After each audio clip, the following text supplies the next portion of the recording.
Friends, நான் இன்னைக்கு bank நிஃப்டியோட டெய்லி சார்ட் தான் எடுத்திருக்கேன். இன்னைக்கு வந்து எங்க ட்ரேட் ஆகி முடிஞ்சிருக்குன்னு பார்த்தீங்கன்னா, 45,367 கிட்ட ட்ரேட் ஆகி முடிஞ்சிருக்கு. இந்த ஹை டு லோ வந்து ஃபிப்னாச்சி பண்ணி பார்க்கும்போது 0.2 எங்க இருக்குன்னு பார்த்தீங்கன்னா, 45,429 கிட்ட இருக்கு. இதுக்கு கீழே தான் வந்து இன்னைக்கு வந்து ட்ரேட் ஆகி முடிஞ்சிருக்கு. எப்போ வந்து புல்லிஷை நம்ம எதிர்பார்க்க முடியும்னா, 45,429க்கு மேலே வந்து க்ளோஸ் ஆகி சஸ்டெயின் பண்ணுச்சுன்னா நம்ம புல்லிஷை எதிர்பார்க்கலாம். அப்படி ஒருவேளை 45,429க்கு மேலே வந்து க்ளோஸ் ஆகி சஸ்டெயின் ஆனுச்சுன்னா நம்ம 46,000 வரைக்கும் எதிர்பார்க்கலாம். அதுக்கு அடுத்த டார்கெட்டாக வந்து 46,500 வரைக்குமே நம்ம புல்லிஷை எதிர்பார்க்கலாம். ஒருவேளை இது கரெக்ஷன் கண்டினியூ ஆனுச்சுன்னா எங்கே வந்து சப்போர்ட் எடுக்கிறதுக்கு வாய்ப்பு இருக்குது அப்படிங்கிறதையும் நம்ம பார்த்துருவோம். பார்த்தோன்னா இந்த லோ டு ஹை நான் ஃபிப்னாச்சி போடுறேன்.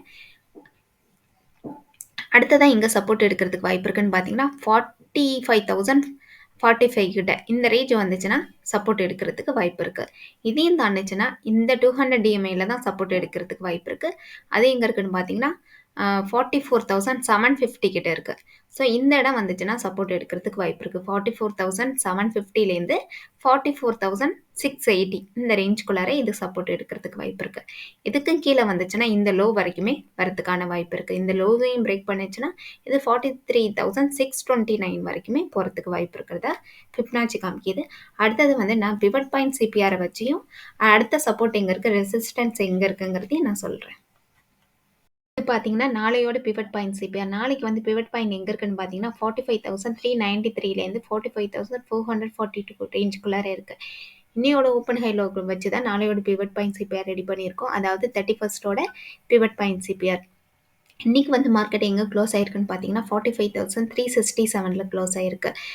அதாவது பிவட் பாயிண்ட்டுக்கு கீழே தான் வந்து மார்க்கெட் க்ளோஸ் ஆயிருக்கு. ஸோ எப்போ வந்து பிவட் பாயிண்ட்டை பிரேக் பண்ணிட்டு மேலே போகுதோ அப்போ தான் வந்து நம்ம புல்லிஷை எதிர்பார்க்கலாம்.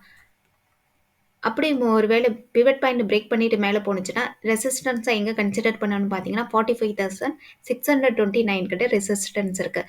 இதையும் தாண்டுச்சுன்னா 45,890 வரைக்கும் மேலே போகிறதுக்கு வாய்ப்பு இருக்குது. இதையும் தாண்டுச்சுன்னா 46,100 வரைக்கும் மேலே போகிறதுக்கு வாய்ப்பு இருக்கதா காமிக்குது. அதுக்கும் மேலே புல்லிஷாக இருந்துச்சுன்னா 46,363 வரைக்கும் போகிறதுக்கு வாய்ப்பு இருக்கதா காமிக்குது. இல்லை இது பிவட் பாயிண்ட்டையே பிரேக் பண்ணிட்டு மேலே போகலை, அது கீழே தான் வருது மார்க்கெட்டுனா எங்கே வந்து சப்போர்ட் இருக்குன்னு பார்த்தீங்கன்னா 45,156 தான் சப்போர்ட் இருக்குது. இதுக்கு கீழே பார்த்தீங்கன்னா 44,945 கிட்ட ரேஞ்ச் இருக்குது. இதுக்கு கீழே பார்த்தீங்கன்னா 44,684 கிட்ட இருக்குது. இதுக்கும் கீழே பார்த்தீங்கன்னா 44,472 தான் அடுத்த சப்போர்ட் இருக்கிறதா காமிக்குது. RSI பார்த்தீங்கன்னா 39 கிட்ட இருக்குது, அதாவது 38.91 கிட்ட இருக்குது. ஸோ 40க்கு மேலே போகும்போது ஒரு கன்சல்டேஷனில் ஒரு புல்லிஷை நம்ம எதிர்பார்க்கலாம். இல்லை 40யே வந்து இது பிரேக் பண்ணி மேலே போகாமல் கீழேயே வந்துச்சுன்னா நம்ம கரெக்ஷனை தான் எதிர்பார்க்க முடியும். உங்களுக்கு இந்த வீடியோ பிடிச்சிருந்துச்சுன்னா லைக் பண்ணுங்கள், சப்ஸ்கிரைப் பண்ணுங்கள். இந்த வீடியோ பார்த்தீங்கன்னா எஜுகேஷன் பர்பஸ்க்காக தான். நீங்கள் ஃபர்தராக இன்வெஸ்ட்மெண்ட் பண்ணணும்னு நினச்சிங்கன்னா உங்களுடைய ஃபினான்சியல் அட்வைசரை கன்சல்ட் பண்ணிக்கிட்டு பை பண்ணுங்கள், செல் பண்ணுங்கள். தேங்க்யூ.